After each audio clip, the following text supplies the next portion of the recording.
नमस्कार जय जगन्नाथ मु विश्वजित स्वागत करुच्ची tech Biswajit official YouTube channel को आशा करुच्ची आपण मैंने बहुत भलरे थे।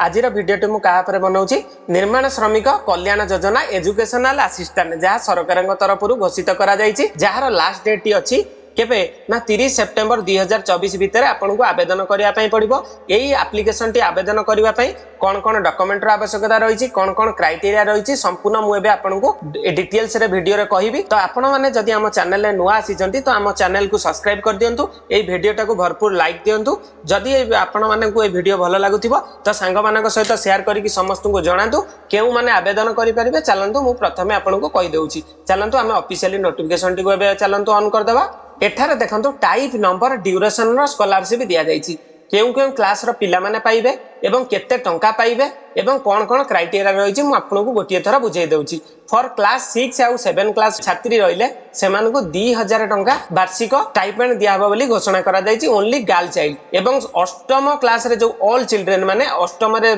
थिबा बालक एवं बालिका को पई 2000 टंका पर्यंत सहायता राशि घोषणा करा जायछि। तापर नवम श्रेणी रे जो माने रहिले सेमान को 3000 टंका एनुअली घोषित करा जायछि ऑल चिल्ड्रेन। एवं दशम श्रेणी रे जो माने रहिले सेमान को 4000 टंका पर्यंत अनुदान घोषणा करा जायछि।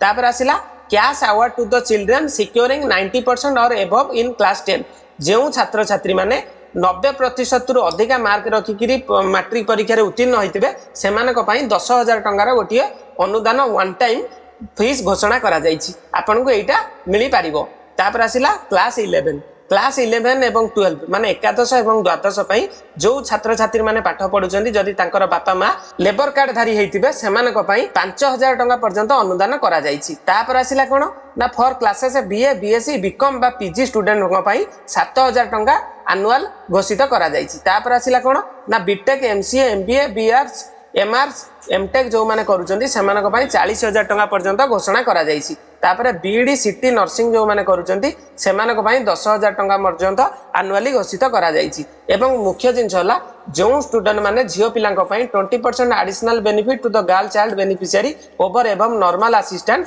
जो माने गर्ल चिल्ड्रेन हेतिबे सेमानक पई 20% अधिका बेनिफिट मध्ये एठी घोषणा करा जायछि। देखंतु एठी किछिटा शर्तावली लेखा आइछि मु आपन पढी बुझाई दउछि। प्रथमटा लिखिछि कोन ना a common scholarship portal https://scholarshipodisha.gov.in has been developed by government and integrated with board portal enabling online application by the student। यार अर्थ होछि आपण माने ए जो दरखास्तटी केउ पोर्टल माध्यम रे आवेदन करिवे ना https://scholarship.odisha.gov.in साइट रे आपण माने आवेदन करि परिबे। द्वितीय कैटेगरी कोन लिखिछि the registered BOC beneficiary should have made up to date annual contribution with board. यार अर्थ होछि जो मानकर पितामाता बा अभिभावक नाम रे लेबर कार्ड टी अच्छी से माने प्रति वर्ष सेमानकर एनुअल कंट्रीब्यूशन जोटा कि 50 टंका नेखा जो काटिबा दरकार।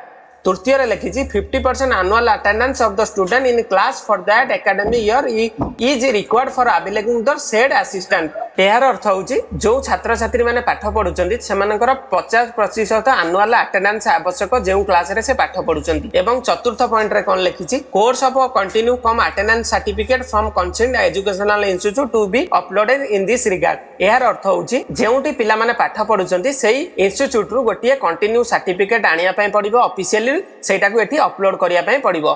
पंचम पॉइंट रे कोन लिखिछि BOC beneficiary should have an active bank account with DBT enable in his your name. यार अर्थ होछि बीओसी बेनिफिशियरी किए ना जो अभिभावक नाम रे लेबर कार्ड टी अछि सेमानक अकाउंट रे डीबीटी एनेबल हेतबा आवश्यक। डीबीटी कोन ना डायरेक्ट बेनिफिट ट्रांसफर।